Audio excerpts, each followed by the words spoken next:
adalah judul yang lagi disusun pedomannya, yaitu penentuan kelas kinerja aspal berdasarkan temperatur maksimum. Kebetulan pedoman ini sudah dibahas di tingkat R3 di Puslit Penggelan dan insya Allah sebentar lagi mau pantang.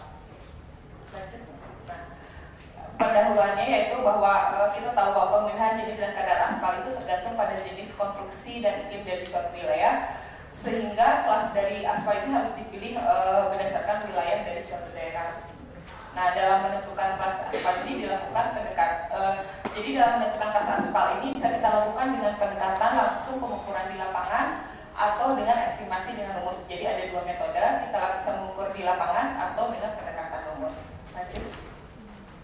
Nah, kalau dengan pendekatan di lapangan, kita melakukan pengukuran temperatur perkasa maksimum di lapangan, yaitu dengan cara melakukan pengukuran dalam waktu 7 hari berturut-turut pada kondisi cuaca cerah. Sedangkan dengan estimasi rumus, kita menggunakan data temperatur udara dari BMKG, kemudian temperatur udara tersebut dikonversi menjadi temperatur maksimum pergerasan jalan menggunakan model yang persamaan hasil studi yang diperoleh dari tahun 2011.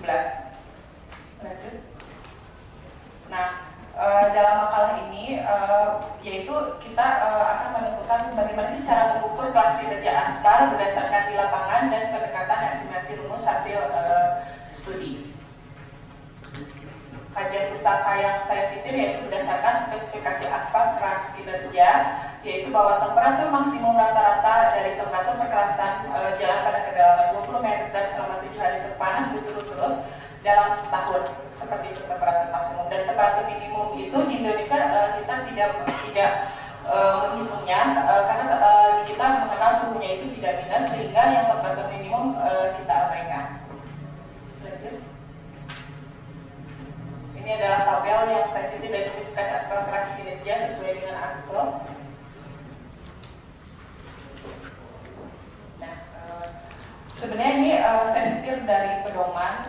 Sebenarnya sih bukan metodologi ya, istilahnya review gitu, bahwa pengambilan data ini dilakukan di Pulau Jawa, bahwa penentuan kelas kinerja itu bisa dengan dua cara atau metode, bisa dengan pengukuran langsung di lapangan dan dengan cara estimasi di rumus.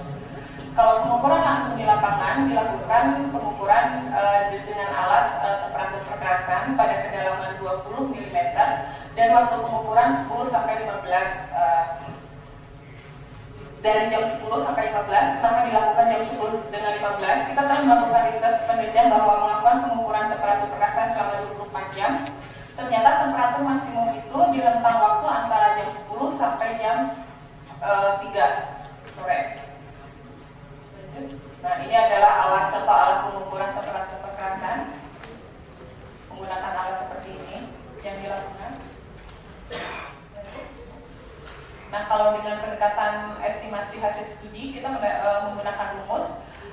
Rumus ini kita ambil data temperatur udara rata-rata harian diperoleh dari BMKG dan data derajat bintang dari alat GPS. Nah, ini adalah contoh hasil pengukuran di lapangan. Untuk daerah Cirebon, ternyata temperatur maksimumnya setelah 7 hari berturut-turut dalam cuaca. Kebetulan waktu itu kita melakukan pengukuran itu kan sulit untuk 7 hari rata-rata dalam cuaca cerah, sehingga data yang kita peroleh itu maksimumnya di level 45,3. Nanti saya paparkan kelemahan pengukuran temperatur di lapangan dan secara estimasi dengan. Nah, ini hasil rumus dari model yang kita dapat dari studi, itu T20 mm sama 20 mm sama dengan 0,7 dan seterusnya, di situ tertera seperti itu. Nah, kesimpulannya bahwa kalau kita melakukan pengukuran temperatur perkerasan di lapangan itu sulit untuk menentukan 7 hari berturut-turut dalam kondisi cuaca cerah, sedangkan kondisi iklim di Indonesia itu sulit untuk menentukan kriteria tersebut, mana yang paling panas dan 7 hari berturut-turut dalam setahun. Kalau ada kumulasi hasil model studi ini dapat digunakan untuk melakukan perhitungan temperatur perkerasan, tetapi di Pulau Jawa saja karena data yang kita kumpulkan waktu itu studi 2011 itu hanya di Pulau Jawa saja dan belum dilakukan di luar Pulau Jawa. Seperti itu. Terima kasih, saya kembalikan.